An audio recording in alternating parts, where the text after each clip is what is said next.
참으신 사랑의 하나님 아버지, 3일 기도의 예배 자리로 나오게 하심을 감사드립니다. 아멘. 죽을 수밖에 없는 저희들을 위하여 예수 십자가 못 박히시고 주여 3일 만에 아버지. 부활하셔서 사망에서 생명으로 아버지. 저희들을 옮겨주시고 아멘. 구원하여 주신 그 크신 사랑, 그 은혜 잊지 않게 하여 주시옵소서. 아멘. 살아계셔서 역사하신 하나님 아버지, 주여 아버지.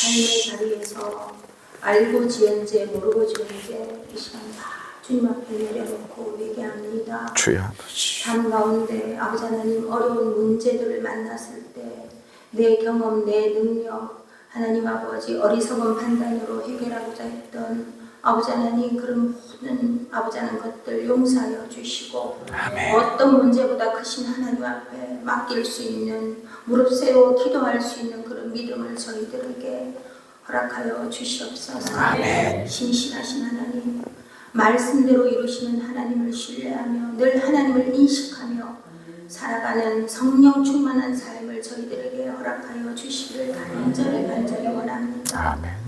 희락교회를 사랑하시는 주님, 특별히 각 가정의 자녀들을 기억하여 주시고 선한 길로, 가장 안전한 길로 주님 인도하여 주시기를 간절히 소망합니다.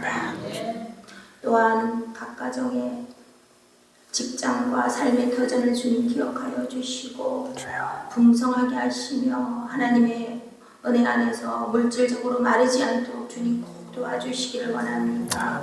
또한 영육 간의 강건함을 허락하여 주셔서 아버지 육체가 병들고 하나님 지쳐있는 아버지 하나님 우리 하늘들을 주님 특별히 기억하여 주시고 회복되게 하시며 건강하게 하나님 섬길 수 있도록 주여 도와주시고 치유하여 주시옵소서. 또한 마음이 병든 자들이 있습니다. 하나님 어루만져 주시고 그 마음을 주님께서 헤아려 주시사 정말 주님으로 인하여 행복할 수 있는 저희 모든 아버지 하나님 성도들 되게 하여 주시고 각 가정마다 주님께서 지켜주시사 아름다운 희락 공동체가 될 수 있도록 주여 도와주시길 간절히 원합니다. 또한 우리 교회에 이렇게 귀한 정찬수 목사님을 보내주심을 너무나 감사합니다. 영혼을 사랑하고 교회를 사랑하며 정말 하나님 뜻에 합당한 귀한 목자 아버지 능력 있는 목사님 될 수 있도록 주여 도와주시며 저희들 각자가 있는 자리에서 사명을 다하여 충성 다할 수 있도록 협력하여 하나님 앞에 영광 돌릴 수 있도록 저희들도 다시 한번 일어날 수 있도록 주여 도와주시옵소서. 또한 우리 사랑하는 우리 원로 목사님 주님 여기까지도 지켜주시면 감사합니다. 아버지 하나님 끝까지 하나님의 은혜 안에서 영육이 강건하여 하나님 일을 잘 감당할 수 있도록 주여 끝까지 지켜주시옵소서. 하나님 아버지 이 시간 귀한 말씀 듣습니다. 아버지의 말씀으로 알고 저희들 아버지 하나님 깨닫고 감동받고 은혜받아 아버지 하나님 깨닫는 것으로 끝나는 것이 아니라 삶이 적용되고 또한 아버지 하나님 믿지 않는 자들에게까지 흘려보낼 수 있는 귀한 아버지 하나님 은혜의 예배가 되게 하시며 하나님이 받으시는 귀한 예배가 되기를 원합니다. 세미한 음성에도 귀 기울이시는 우리의 산소망 되시는 예수님 이름으로 감사 기도드립니다.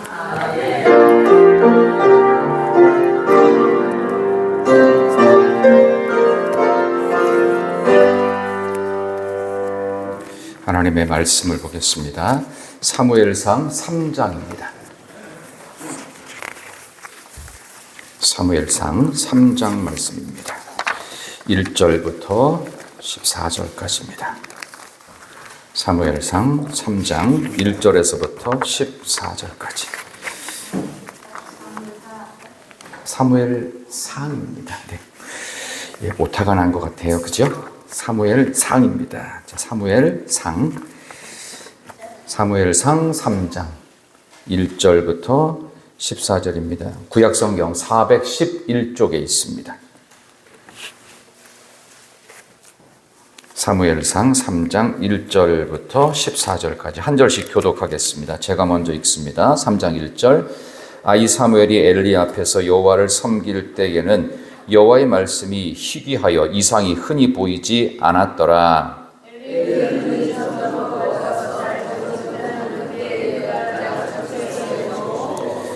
하나님의 등불은 아직 꺼지지 아니하였으며 사무엘은 하나님의 궤에 있는 여호와의 전 안에 누웠더니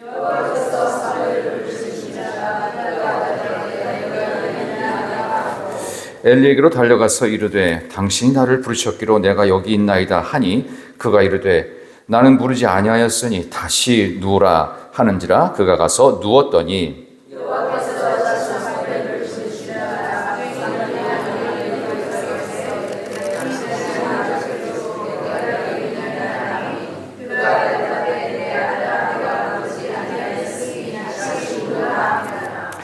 사무엘이 아직 여호와를 알지 못하고 여호와의 말씀도 아직 그에게 나타나지 아니한 때라.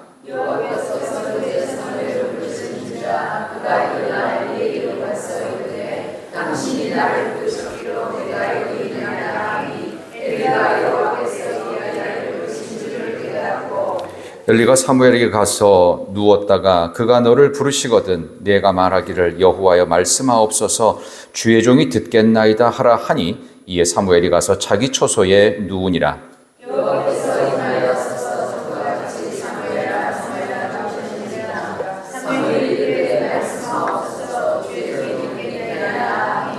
여호와께서 사무엘에게 이르시되 보라 내가 이스라엘 중에 한 일을 행하리니 그것을 듣는 자마다 두 귀가 울리리라.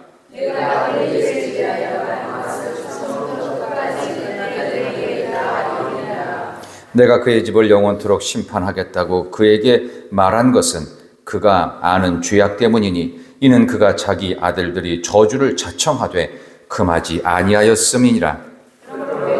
엘리의 집에 대하여 맹세하기를 엘리 집의 죄악은 제물로나 예물로나 영원히 속죄함을 받지 못하리라 하였노라 하셨더라. 아멘.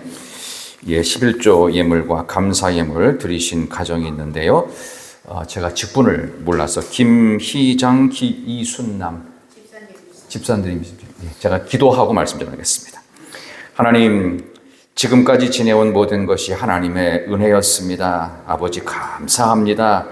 감사로 예물을 드리며 11조로 하나님께 온전한 하나님 앞에 11조 창고의 예물을 봉헌하는 우리 김희장 집사님, 이순남 집사님 가정 가운데 하나님 말씀대로 이루어진 은혜의 복을 하나님 쌓을 곳이 없도록 부어 주옵소서.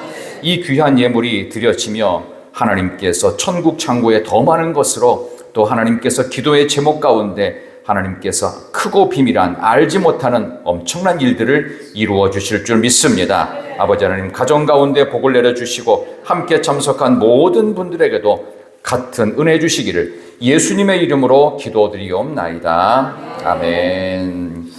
저는 오늘 주신 말씀 사무엘상 3장의 말씀을 가지고 막장시대의 등불이 되라, 막장시대의 등불이 되라 라는 제목으로 하나님 말씀을 증거하도록 하겠습니다.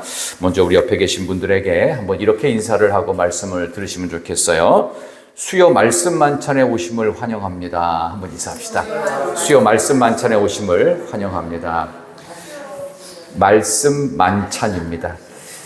제가 만든 말이에요. 제가 만든 말이에요.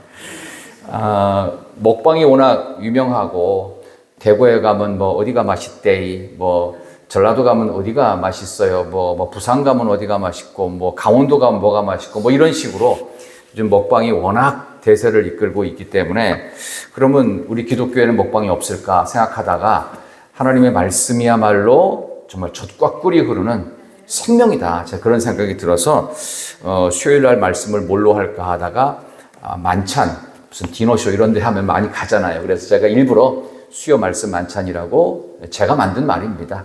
그러니까 제가 마음대로 써도 되겠죠. 그래서 제가 오늘 수요일을 그렇게 꾸며보게 되었습니다. 자, 오늘 이 본문의 말씀을 보면서 우리가 두 가지 큰 메시지를 갖고 여러분께 말씀을 좀 드리고 싶은데요. 사무엘이 살던 시대는요, 사사시대의 이 혼란스러움이 극에 달았던 때입니다. 그래서 사무엘은 정확히 말씀드리면 사사시대 때 마지막 사사이면서 그 다음에 왕정시대인 사울로 넘어가기 바로 직전까지 마지막 사사, 뭐 어떻게 보면 마지막 그 선지자 뭐 이런 개념을 갖고 있어요. 그 다음에는 이제 왕정시대로 사울과 다윗 왕조가 시작이 되잖아요. 그래서 굉장히 중요한 분기점에 있는 사람이 바로 사무엘입니다. 그리고 원래 이 사무엘이라고 하는 책은 사무엘 상과 하가 31장 24장까지 해서 이 전체가 하나였어요. 전체가 하나였는데 이거를 편의상 사무엘 상과 사무엘 하 이렇게 나누어지게 된 겁니다. 이거 원래 한 권의 책이었습니다. 그런데 나중에 70인역으로 해가지고 구약 성경을 헬라어로 번역할 때 이거를 나누게 이제 됩니다. 뭐 그런 것들은 여러분이 모르셔도 상관은 없어요. 근데 이제 이게 원래 한 책이었기 때문에 사무엘 상과 하를 제가 수요일마다 이렇게 말씀을 전해드릴 때 사무엘 상 갔다가 신약 성경으로 안 갈 거라는 얘기를 미리 사전에 이제 예고하는 겁니다. 사무엘 상 끝나면 당연히 사무엘 하로 들어가서 연결을 시켜서 한 권이니까 이제 그렇게 말씀을 전하려고 합니다. 자, 우리 1절과 2절과 3절이 한 챕터로 한번 묶어서 말씀을 드리고 그 다음에 4절부터 14절까지를 또 하나의 중요한 주제를 갖고 말씀을 드리고자 합니다. 자, 첫 번째 우리 1절부터 한번 읽어가면서 말씀의 은혜를 한번 나눠보겠습니다. 1절 한번 같이 읽습니다. 아이 사무엘이 시작. 아이 사무엘이 엘리 앞에서 여호와를 섬길 때에는 여호와의 말씀이 희귀하여 이상이 흔히 보이지 않았더라. 아멘. 사무엘이라는 말 앞에 단어가 있어요. 무슨 말이 있죠? 아이. 성경의 모든 기록은 여러분이 기본적으로 아셔야 돼요. 그냥 대충 적당히 어떤 그 여백을 채우기 위해서 그 다음에 이야기를 꾸미기 위해서 대충 쓴 책이 아니에요. 이건 하나님의 영감을 받은, 그래서 성경은 저자라는 말을 쓰지 않습니다. 저자는 내가 내 철학과 사상과 내 인생을 쓰는 거기 때문에 저자라고 하는데요. 그래서 성경은 저자가 아니라 기자, 받아 적은 거예요. 쉽게 말하면 하나님이 주신 영감을, 하나님의 마음을 갖고 썼기 때문에 이거는 본인들이 쓴 게 아니라 하나님의 말씀을 대신 받아 적은 거다. 그래서 사무엘상의 이 기자도 똑같습니다. 근데 여기다가 쓴 사무엘 앞에 아이를 붙인 것은 사무엘이 아직도 뭔가를 배워가는 상태, 그러니까 아직 사무엘 시대가 이르지 않았다는 뜻입니다. 그래서 아이고 아직도 애 같으냐라는 말을 쓰면 나이가 많아도 아직 뭔가 철이 안 들었다 그런 얘기죠. 그러니까 사무엘의 때가 아직은 안 된 때라는 뜻이에요. 아이 사무엘이 엘리 앞에서 여호와를 섬길 때에라는 말이 있습니다. 사무엘이 이제 1절에는 아이라고 되어 있지만 19절을 보세요. 읽지 않았습니다만 19절을 잠깐 보세요. 자, 19절은 이제 사무엘에 대한 표현이 달라져요. 자, 19절 사무엘이 시작. 사무엘이 자라매라고 되어 있죠. 이거는 성장했다는 뜻입니다. 그러니까 1절은 아직도 과정 중에 있지만 19절 이후부터는 어떻게 해요? 사무엘이 성숙한 거예요. 그러면 1절부터 18절까지 하고 19절부터 그 이후는 사무엘에 대한 당시 사람들의 생각이 달라졌다는 뜻입니다. 그러니까 1절에서 18절까지는 아직도 어린 모습.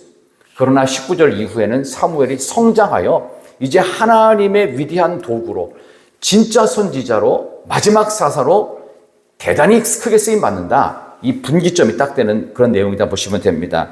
자, 그런데 예수님도 지혜와 키가 자랐듯이 사무엘도 자라게 되는데 중요한 것은 사무엘이 자라난 환경이 안 좋아요.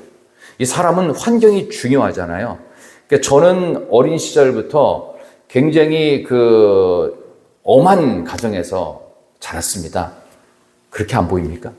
그래서 제가 그래서 조금 고지식한 면이 좀 많아요. 융통성이 없을 때는 어머니 아버지가 좀 무서운 사람이었나 보다라고 생각하시면 맞습니다. 게다가 제가 사형제의 맏입니다. 아들만 내신 집안의 제일 큰형이에요. 그러니까 얼마나 밑에 있는 동생들을 통제를 했겠어요, 제가. 그래서 나도 잘 못하면서 동생들한테 막 홍군형을 내는 일들이 제가 해야 되는 임무였습니다. 그러니까 책임도 컸죠. 그러니까 큰애는 뭐도 잘해야 되고 책임도 감도 강해야 되고 그러니까 그러다 보니까 부담은 크고 잘 하지도 못하면서 때로는 잘하는 척하기도 하는 그런 자녀였습니다. 환경이 중요하다는 뜻이에요. 근데 엘리는 어떻게 컸냐? 혼자 컸어요. 물론 집에 갈 수가 없어서 혼자 큰 거예요. 가끔 엄마였던 한나가 와보지만 이 아이는 누가 키웠느냐? 당시 가장 엉망인 제사장 그리고 선지자의 가문인 엘리 가문에서 엘리 밑에서 할아버지 엘리 밑에서 젖을 상태에서 2-3살 때부터 키워졌어요. 그러니까 이 아이가 자라나는 환경은 좀 미안한 표현이지만 조선 가정 느낌이었어요. 그러니까 이 아이를 뭐 부모의 사랑으로 키운 것도 아니고 이 엘리가 제대로 된 기도의 사람이었으면 뭐 괜찮을 수 있어요. 근데 제대로 된 사람이었어요. 홈니와 비느하스라는 두 엘리의 자녀들이 대를 이은 제사장 선지자였는데 그 두 자녀가 지난주에 말씀을 드린 것처럼 성전, 쉽게 말하면 성소에서 하나님을 모시는 그 자리에서 함께 수종드는 여자들과 강간을 벌입니다. 말도 안 되는 짓을 하는, 그러니까 이 환경 자체가 보고 배울 게 없는 환경이에요. 하나님과 엘리라고 하는 엉망진창의 제사장과 사무엘이라고 하는 이 묘하고 이상한 삼각관계 속에서 이 사무엘이 자라납니다. 근데 사람이 자라는 거는 아무리 부모가 잘해줘도 자녀가 늘 잘 되든가요? 아닙니다. 좋은 집안에서 평안하게 잘 자라는 것 같지만 꼭 삐딱선을 타는 애들도 있고요. 엉망진창인 집에서 도대체 보고 배운 게 뭐가 있을까라는 집안이지만 잘 자라는 자녀도 있습니다. 근데 여기 나오는 사무엘은 참으로 잘 자랐습니다. 어떻게 이렇게 잘 자랄 수 있을까? 엘리 가문에서 함께 자랐는데 뭘 보고 배웠나 싶은데 참으로 놀랍게도 하나님의 특별한 은혜가 여기에 숨어 있다는 것을 우리는 짐작하고 그 다음에 말씀으로 넘어가면 좋겠습니다. 그때 어땠느냐? 당시 상황은 1절 중간에 여호와의 말씀이 희귀했다고 그랬어요. 진정한 하나님의 말씀이 안 들린 시기였다는 뜻이죠. 그래서 이상이 흔히 보이지 않았다. 하나님의 계시와 비전이 잘 안 보이는 희미한 시대. 저는 지금 이게 안경이 아닙니다. 저는 눈이 좋아요. 근데 이걸 왜 쓰냐 하면은 워낙 오랫동안 안경을 썼기 때문에 보안경을 쓴 거예요, 이거는요. 그러니까 안경 빼는 게 더 잘 보이는 사람이고요. 제가 백내장 때문에 수술을 해서 이걸 지금 쓰고 있는데 제가 한 40년 안경을 쓰다 보니까 안 쓰니까 인상이 너무 날카롭다고 그래서 그냥 마지못해 쓰고 있는 게 이 안경입니다. 근데 안경을 쓴 사람들은 벗으면 희미하죠. 마치 그거예요. 영안이 열리지 않았기 때문에 엘리가 아무리 말을 해도 백성들이 감동이 없는 거예요. 이런 시대 속에서 이 캄캄한 하나님의 계시가 희미한 이 시대 속에서 과연 사무엘이 뭘 보고 자랐나 싶지요. 근데 잘 자랍니다. 참으로 이상한 일이에요. 이런 일을 하나님이 만드셨다는 것을 우리는 짐작하면서 환경 탓, 조건 탓 하실 필요가 없다는 것을 저는 대구에 와서 느꼈습니다. 대한민국의 중심 지역은 수도권이라고 하죠. 그래서 보통 도시를 소개할 때 서울을 초인류 국제적인 도시라고 말을 합니다. 근데 제가 느꼈던 지금까지 불과 지난달까지 살았던 대한민국의 서울은 꼭 그렇지만은 않은 것 같았어요. 거기에서 지내면서 상처받은 사람들이 대단히 많고요. 근데도 거기를 못 떠나는 이유는 대한민국에서 가장 인프라가 발전된 곳이고 익숙하기 때문에 못 떠나는 거지 좋아서 안 떠나는 것은 아니라는 사실. 그런데 대구는 그래도 대한민국에서는 세 번째, 네 번째로 손꼽히는 대도시잖아요. 그죠? 근데 참으로 놀랍게도 저는 경상도랑 인연이 없는 사람이라고 생각했는데 와보니까 참 묘한 정서가 깔려 있는 것을 느껴요. 오늘 사무엘에 대한 설명을 하려고 제가 이 말씀을 드리는 겁니다.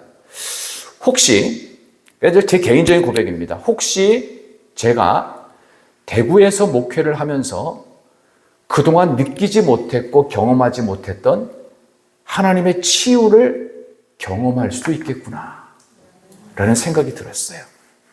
그게 뭐 완벽하게 다 그려지진 않지만 말씀이 희미했던 시대에 마치 사무엘이 등장하면서 그 시대를 새롭게 열어가고 말씀이 없는 기갈 속에 헤매서 그게 뭔지도 모르는 아모스가 말하는 말씀의 기갈을 느끼지 못했던 백성들에게 사무엘이라고 하는 어린아이가 점점 자라면서 오늘 내용 속에 사무엘이 3번 하나님이 부르심을 받고 사무엘아 사무엘아 잠자리에서 부름을 받는 얘기가 나옵니다.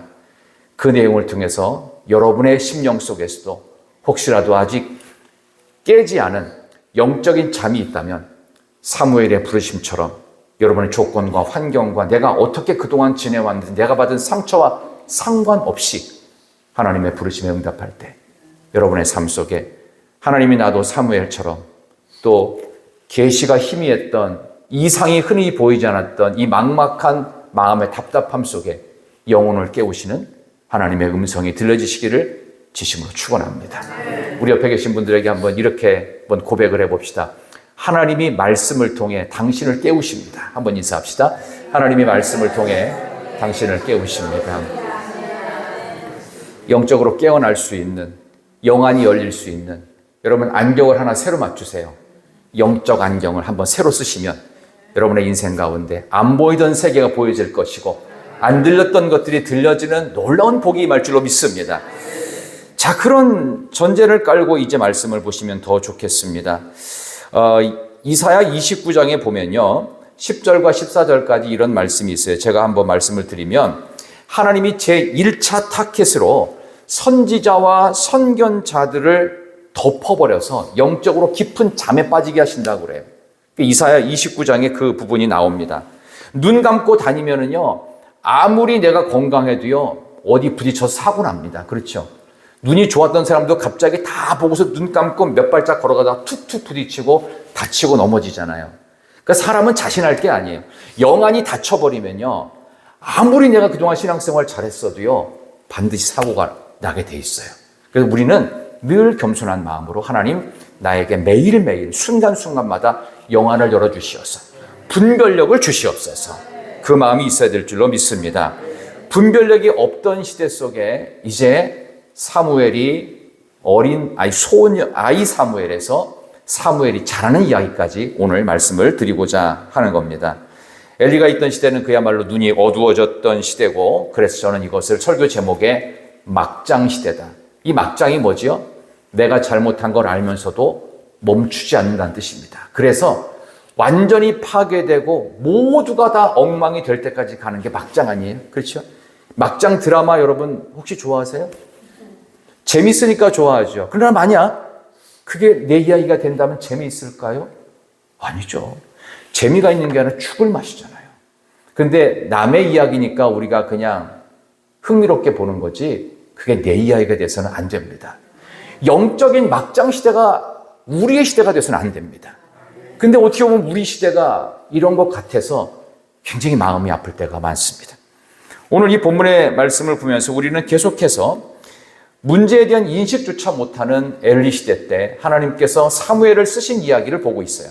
자, 2절을 보겠습니다. 자, 이게 엘리에 대한 이야기입니다. 다 같이 2절, 엘리의 눈이 시작.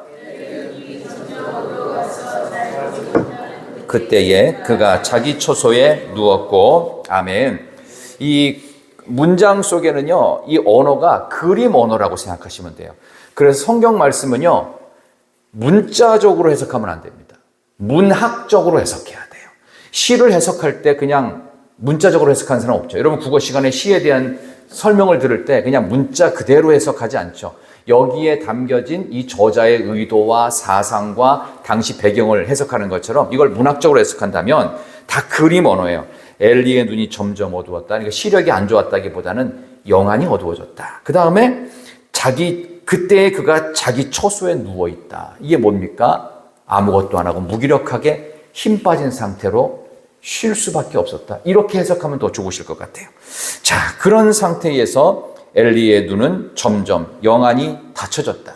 결국 당시의 시대가 영적인 타락의 시대였다는 것을 반증하겠지요.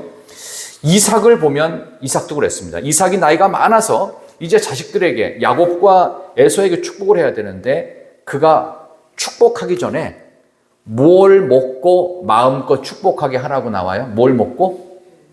별미. 하나님께 내가 기도하고 축복한 것이 아니라 너네들이 가서 아빠를 위해서 맛있는 걸 준비해라. 그 당시에 아마 이삭이 눈이 어두워졌다는 거에 대한 그 의사들의 이제 나름대로 연구 추측이 뭐냐 하면 아마 당뇨 합병증으로 아마 시력에도 문제가 생겼을 것이다. 그러니까 별미를 좋아했지 않았겠느냐. 뭐 이렇게 해석하시는 분도 있어요. 먹을 것만 찾는 사람들이 되어서는 안 될 겁니다. 먹을 것도 필요하지만 하나님의 말씀을 먹어야죠. 그래야 제대로 먹고 잘 소화시킬 수 있게 되지 않겠습니까? 그래서 어떤 분들은 심할 정도로 그리스도인들은 살찌면 안 된다. 뭐 이런 얘기까지 하는데요. 아니 뭐 살쪄도 상관없어요. 말씀 잘 먹으면 되니까. 아주 그런 의미에서 오늘 이 엘리의 눈이 어두워진 것과 이삭의 눈이 어두워서 먹을 것 찾고, 그러니까 먹을 것 찾는 게 문제가 아니에요. 먹을 것 찾고 나니까 어떻게 해요? 장자의 축복권을 엉뚱한 데 날려버렸잖아요. 그죠? 그러니까 이걸 확인도 안 해보고 그냥 자기는 맛있는 거 먹을. 그러니까 분명히 둘째 아들이었던 야곱이 갖다 준 것을 자기 부인이 만들어 준 건데도 모르고 몸에다가 털 붙이고 오니까 목소리는 야곱의 목소리로되 내 몸을 만져보니 에서의 몸이로다. 이런 정신 나간 생각을 한 이유가 뭐냐 하면은 지금 먹을 게 눈앞에 있으니까 그 냄새 때문에 정신을 못 차리는, 영안이 어두워지면 그렇게 된다는 것. 우리의 모습이 그러진 않을까 한번 생각해 보면서, 한해는 하나님이 보낸 영적인 잠으로 그는 처소에 누울 수밖에 없었고 영안이 닫힌 상태였습니다. 그래서 3절로 넘어가 봅니다. 이게 오늘 중요한 말씀. 3절 하나님의 등불은 시작.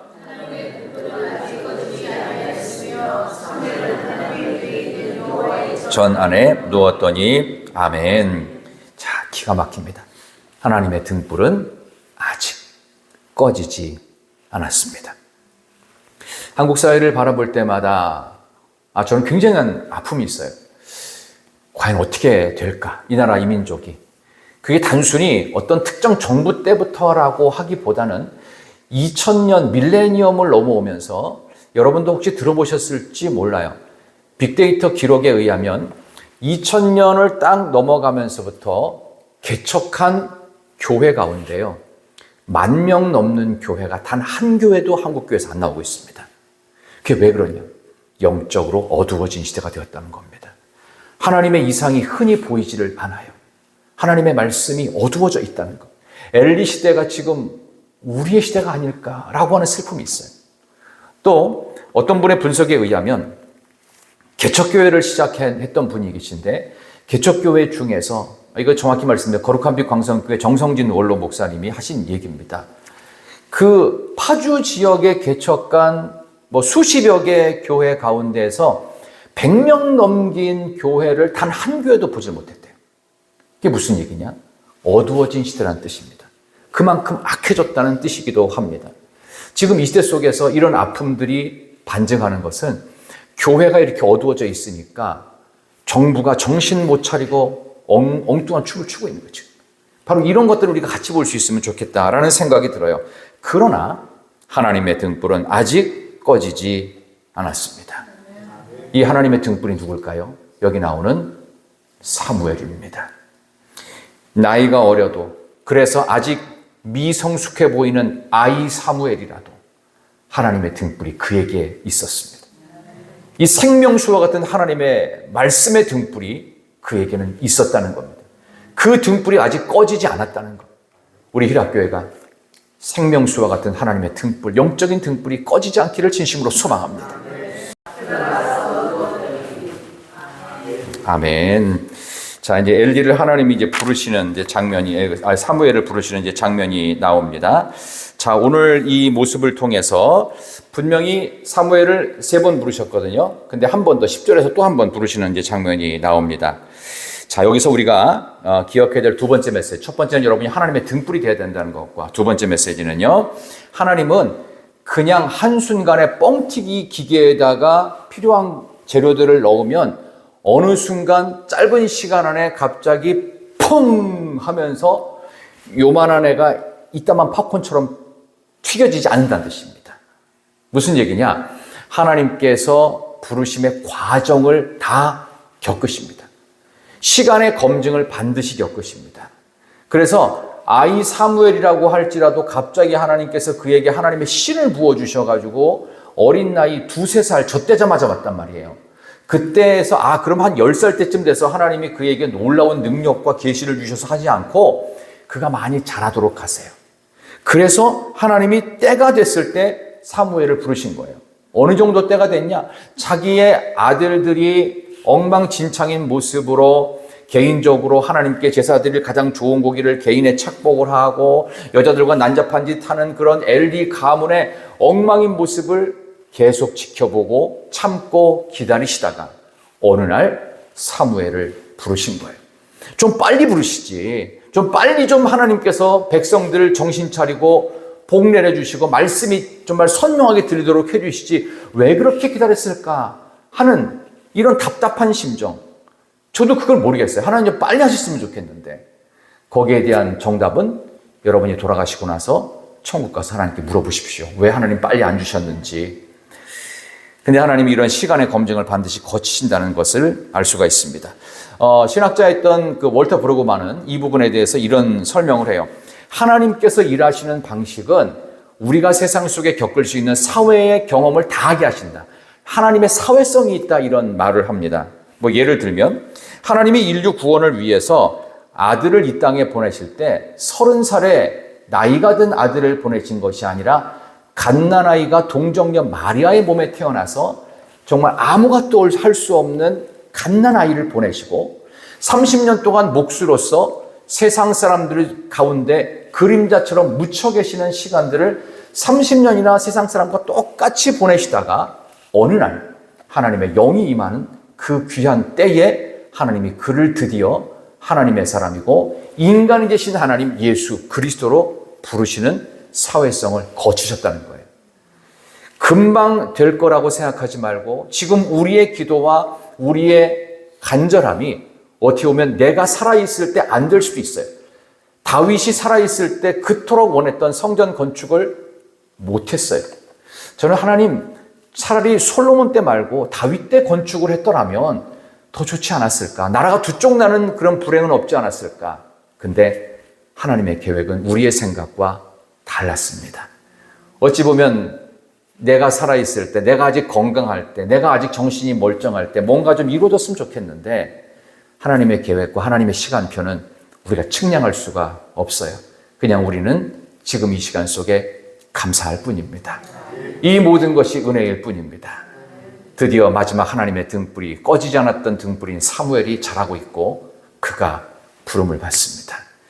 저는 그런 질문도 해봤어요. 하나님 그러면 빨리 부름 받은 것 같은데 아직 엘리가 죽기 전이고 블레셋과의 전투에서 하나님의 법궤가 빼앗기기 전인데 하나님 빼앗기기 전에 빨리 그를 제사장으로 세우고 사사로 세우고 선지자로 세우셨으면 법궤도 안 뺏기고 엘리의 두 아들 안 죽고 정신 차리게 해서 회개시키고 그랬으면 좋았을 텐데 하나님은 그것을 그냥 허용하십니다.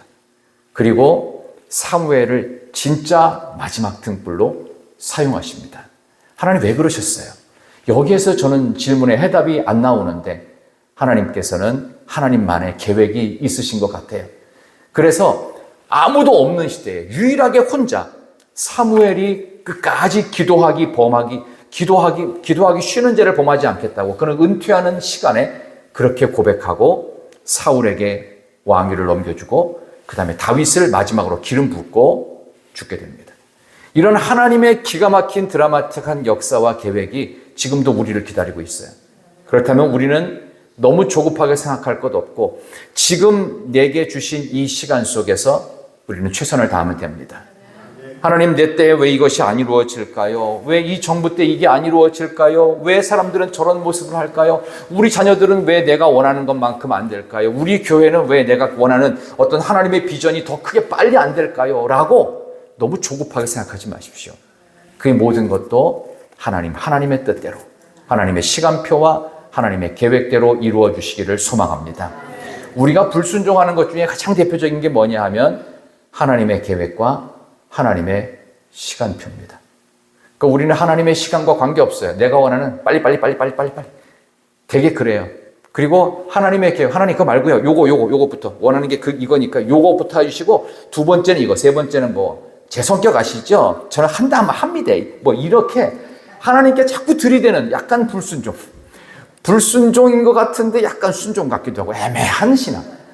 그러니까 우리의 모습 속에 어찌 보면 버려야 될 모습이 많이 있다. 그래서 우리가 이 사무엘의 모습을 보면 사무엘도 나이가 들어가면서 얼마나 답답했겠어요. 근데 단 한 번도 하나님께 중간에 자기 성질머리를 드러내지 않습니다. 끝까지 하나님 앞에서 맡겨준 자리, 위에 배울 스승도 없지요. 함께할 동료도 없지요. 도대체 혼자서 나보고 뭘 하라고요. 홀로 떨어진 것 같은 마지막 등불. 그러나 등불은 마지막까지 빛을 발하고 있었습니다. 그 등불을 스스로 끄지만 않으면 된 거예요. 기도의 등불을 끄지 않았고 끝까지 영성적으로 살아있던 이 사무엘을 통해 먼 훗날 사울 왕에게, 다윗 왕에게, 그래서 이스라엘 나라는 다윗 왕조라는 이름을 붙이게 되고, 지금 이스라엘의 국기에 딱 보면 여러분이 아는 육각별이 있어요. 삼각형 이렇게 해놓고 또 거꾸로 해놓은 삼각형, 그게 다윗의 별이에요. 이스라엘이요, 다윗이 하나님을 섬겼던 것처럼 이스라엘이여 영원하라, 이 뜻입니다. 하나님께 전심을 바쳤던 이스라엘처럼 저와 여러분도 마지막 등불, 꺼지지 않는 마지막 등불이 되어서 하나님 저를 마지막 등불로 영원히 사용하여 주옵소서. 이 시대가 정말 쓰임받을 수 있는 그러한 교회로 우리 희락교회를 영원토록 사용하여 주옵소서. 그런 기도가 있기를 진심으로 소망합니다. 연이어지는 그 말씀을 보면 오늘 본문에서 한번 20절을 보겠습니다. 20절 한번 보겠습니다. 자, 19절과 20절입니다. 19절, 20절을 연이어 봅니다. 사무엘이 자라매, 시작.